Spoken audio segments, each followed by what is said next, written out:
Ladies and gentlemen, live via satellite from Los Angeles, California, Mr. Antichrist superstar himself, Marilyn Manson.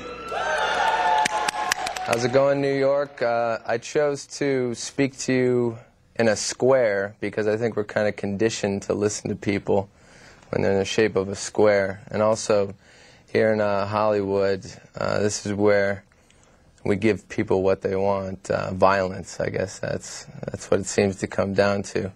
But what I wanted to talk to everyone today about, I don't really want to preach, I just want to more bring up some questions. And since I always tend to be a scapegoat, I thought we'd talk about blame.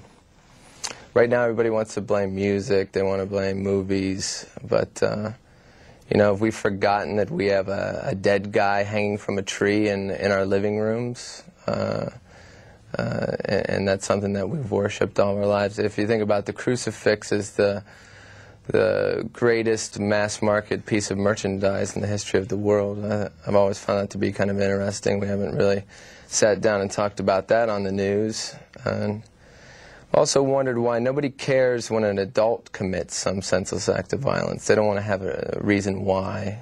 You know, it's only when a kid does it. You know, Oswald, oh, well, he was a commie. Timothy McVeigh, well, he's crazy. What about Bill Clinton? Why did he shoot all those bombs and kill all those foreigners? Oh, well, he's the president. You know, that's the American way.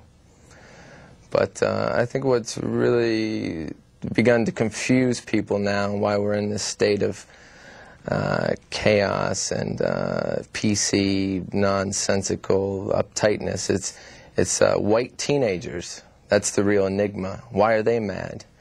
They're middle class, they're white, they're spoiled. Their parents even buy some of them guns. You know, what do they have to be mad about? Is it because they know America's a lie? Or is it because we make them feel like they're never good enough? You know, you're never good enough for the scholarship, for the car, for the girl. Never good enough to be famous for 15 minutes. Is it the first race in kindergarten where it starts when mom's yelling, "Get the white ribbon, get the white ribbon." Oh, I got the yellow ribbon. And the mom's, "Oh, well, you know, it's okay, it's okay." You know. Then the high school football games and soccer moms screaming, "Kill him, kill him." You know, the ancient Rome reappears. You got moms, you got kids, they all want blood, you know, they always have. It's not new.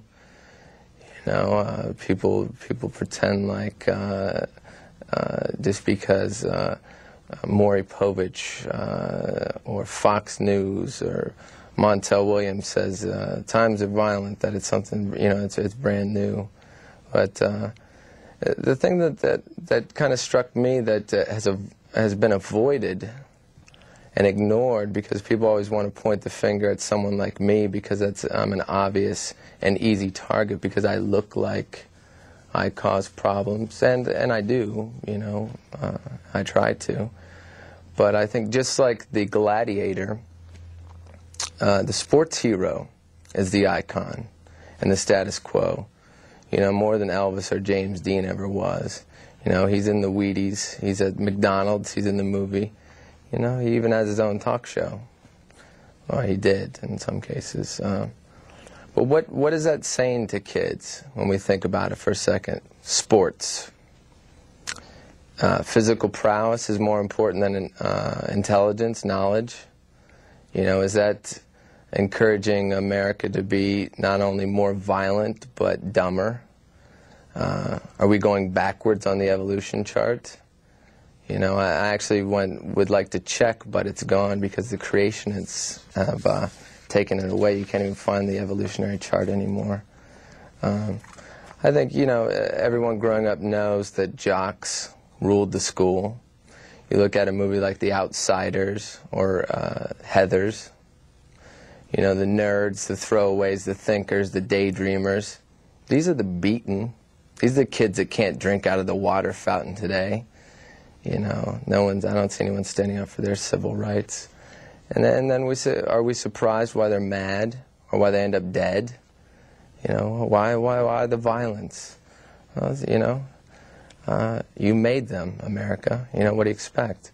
Look at Woodstock, for example. Well, it was supposed to be hippies and love and PC and United Colors of Benetton and bottled water. But instead they got riots, fire, and rape. You know, and part of it, I think, is this phenomenon that, to me, is related to sports. And it's when rap and rock began to mix, and we created this oxymoron called jock rock. And to me, it's kind of like people come to a party that they don't understand, but they're just smart enough to know that they're the stupidest people there. So that makes them mad. I think that's what Woodstock was. You had these white kids in football jerseys trying to make rock and roll a sport by raping girls and beating each other up, and everybody's surprised, you know, why, you know, it's the music, you know. I think, you know, part of man's evolution is always to compete. I think parents, you know, they're